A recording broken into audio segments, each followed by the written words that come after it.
আসসালামু আলাইকুম রহমতুল্লাহি ওয়া বারাকাতুহু।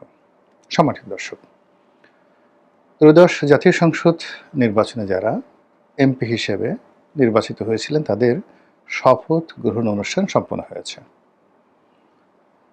এবং এই অনুষ্ঠানে বিএনপির যারা প্রার্থী ছিলেন তারা একভাবে শপথ নিয়েছেন, আর জামাত এনসিপির যারা জোট সঙ্গী তারা অন্যভাবে শপথ নিয়েছেন।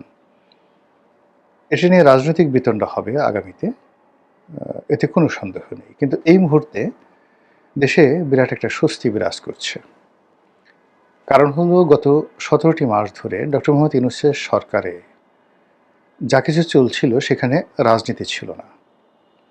স্থানীয় সরকারগুলো একেবারে কার্যত বন্ধ ছিল এবং সারা বাংলাদেশে মানুষের সঙ্গে রাজনীতিবিদদের সম্পর্ক, মানুষের সঙ্গে প্রশাসনের সম্পর্ক এবং এই সংক্রান্ত যে পাবলিক ওয়ার্কস রয়েছে, সরকারের যে উন্নয়নমূলক কর্মকাণ্ড রয়েছে, এগুলো সব মুখ থুবড়ে পড়েছিল। এর ফলে কী হলো যে এই যে জাতীয় বাজেটের ধরুন প্রায় ৪ লক্ষ কোটি টাকা, ৪ লক্ষ কোটি টাকা যেগুলো পাবলিক ওয়ার্কস হিসেবে ব্যবহৃত হয়, টিআর, কাবিখা, ভিজিপি, ভিজিডি, কাবিটা, এরপর ধরুন এলজিডির আন্ডারে যে সকল রাস্তার কাজ রয়েছে, ব্রিজের কাজ রয়েছে, সড়ক পরিবহন থেকে শুরু করে অন্য বিভিন্ন বিভাগ অনুবিভাগের যে সকল পূর্ত কর্ম রয়েছে, কনস্ট্রাকশন ওয়ার্কস রয়েছে, প্রায় সব কিছুই মুখ থুবড়ে পড়েছিল। তো ৪ লক্ষ কোটি টাকা যদি নর্মাল নিয়মে ৫ বার করে ট্রানজ্যাকশন হয়, তাহলে ২০ লক্ষ কোটি টাকার ট্রানজ্যাকশন প্রতি বছর হিসাবে আমাদের গত ১৭ মাসে হয়নি। ফলে বোঝার চেষ্টা করুন যে আমাদের জিডিপি, আমাদের যে জাতীয় যে কর্মকাণ্ড, সেই কর্মকাণ্ডে যে অর্থনীতির যে ধস নেমেছে, এর কারণ হলো এই ২০ লক্ষ কোটি টাকার ট্রানজ্যাকশন হয়নি। ফলে জনগণের যে অর্থনৈতিক স্পন্দন, এটা বন্ধ ছিল। এখন এই রাজনৈতিক সরকার আসার পর এগুলো আবার পুরোদমে শুরু হবে। ইউনিয়ন নির্বাচন হবে, উপজেলা নির্বাচন হবে, পৌরসভা নির্বাচন হবে, সিটি কর্পোরেশন নির্বাচন হবে। রাজনীতির সমস্যা থাকবে, অর্থনীতির সমস্যা থাকবে, কিন্তু একটা গতি চলে আসবে। দ্বিতীয় যে বিষয়টি, সেটি হলো যে বিচার বিভাগ, সরকারি অফিসগুলোতে আমলাতন্ত্র ভীষণ রকম বেপরোয়া ছিল। ঘুষ, দুর্নীতি, অনিয়ম, অলসতা থেকে শুরু করে আরও সব কিছুতে। রাজনৈতিক সরকারের আন্ডারে এটি সম্ভব হবে না। এখন মন্ত্রী আছে, এমপি আছে এবং তাদের যে জবাবদিহিতার যে জায়গা, সেই জায়গাতে আমলারা আগের যে কোনো সময়ের চেয়ে এখন গণমুখী হতে বাধ্য। তো এই কারণে আসলে যারা রাজনীতি করেন না কিন্তু দেশ নিয়ে চিন্তা করেন, দেশের অর্থনীতির সাথে জড়িত, তারা সবাই আপাতত স্বস্তির নিঃশ্বাস ফেলেছে। কিন্তু এখানে যে মূল বিষয়টি রয়ে গেছে সেটি হলো শুধুমাত্র যে সাধারণ জনগণ এখানে স্বস্তির নিঃশ্বাস ফেলছে তা নয়। এই মুহূর্তে বাংলাদেশের রাজনীতি থেকে যারা দূরে আছে এবং ইউনূস সরকারের জমানাতে মবের কারণে হোক, বিভিন্ন কারণে হোক, তারা পালিয়ে আছে, অনেকে দেশ ছেড়েছে, সেই আওয়ামী লীগের যারা নেতৃবৃন্দ রয়েছেন তারাও এই সময়টিতে স্বস্তির নিঃশ্বাস ফেলছেন। একটি নির্ভরযোগ্য সূত্রে জানতে পারলাম যে আজকে তারেক রহমান সাহেব যে প্রধানমন্ত্রী রূপে শপথ নিলেন, তার দলের সংসদ সদস্যরা শপথ নিলেন, জামাতের আমির শপথ নিলেন, জামাতের ১১ দলীয় জোট শপথ নিল, এতে করে কলকাতাতে আওয়ামী লীগের যারা লোকজন তারা মিষ্টি বিতরণ করেছে বিভিন্ন কারণে। আমি যদি ইতিবাচক ধরি, ইতিবাচক হলো যে এখন যে দৌড়টি হবে, রাজনীতির যে প্রতিযোগিতাটি হবে, সেটি গণতান্ত্রিক পদ্ধতিতে। পার্লামেন্টে বিতর্ক হবে, রাজপথে আন্দোলন হবে, সরকারের সমালোচনা হবে এবং সব কিছুর মধ্যে একটা গণতন্ত্র থাকবে। আর সেই গণতন্ত্রের সবচেয়ে বড় stakeholder till now Awami League. একক দল হিসেবে এখন বিএনপির হয়তো অনেক নতুন নতুন শুভার্থী, 5% যাকে বলা হয়, তার নতুন সমর্থক জুটে গেছে ক্ষমতা আসার সঙ্গে সঙ্গে।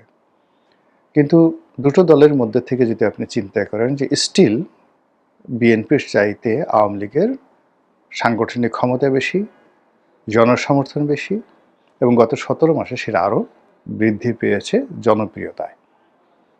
মানে মানুষ বলার চেষ্টা করছেন যে লাউ সেই কদু, এটা নয়, বরং শেখ হাসিনার জমানাতে ভালো ছিলাম। এর কারণ হলো ওই যে 20 লক্ষ কোটি টাকার যে ওয়ার্কস, পাবলিক ওয়ার্কস, এর সঙ্গে অন্তত 2 কোটি লোক সরাসরি জড়িত ছিল। তো এই 2 কোটি লোকের তো পেটে টান পড়েছে। কে আওয়ামী লীগ করে, কে বিএনপি করে, ডাজ নট ম্যাটার। তিনি এই 17 মাসে তাদের এই 2 কোটি পরিবারের যে অসহনীয় অবস্থা, তারা শেখ হাসিনাকে মনে করেছে যে তার অধীনেই এই বাংলাদেশ এগিয়ে গেছে এবং এটা সম্ভব, অতএব তিনি ফিরে আসেন। এখন নতুন সরকার তারেক রহমান সাহেব তারা যদি এই পূর্ত কাজগুলো করতে পারেন, দুর্নীতি আগের চেয়ে কম হয়, লোকজনের মধ্যে প্রতিযোগিতায় বেশি হয়, সঙ্গতের কারণে লোকজন আর শেখ হাসিনার নাম আগের মতো না নিয়ে তারেক রহমান সাহেবের নাম নেবেন। এটা হলো এক কারণ। দ্বিতীয় কারণ হলো যে এই যে এখানে কলকাতাতে যে মিষ্টি বিতরণ হলো, যে এই রাজনৈতিক কর্মকাণ্ডে সঙ্গতির কারণে আওয়ামী লীগের যারা নেতাকর্মী রয়েছেন তারা অংশগ্রহণ করতে পারবেন, এবং এই যে রাজনীতির যে রেস, প্রতিযোগিতা, এই প্রতিযোগিতাতে আওয়ামী লীগ অপরিহার্য হয়ে পড়বে, বিএনপির জন্য অপরিহার্য হয়ে পড়বে, জামাতের জন্য অপরিহার্য হয়ে পড়বে। যারা সফল হবেন এই রাজনীতির রেসে, এখন বিএনপি ভার্সেস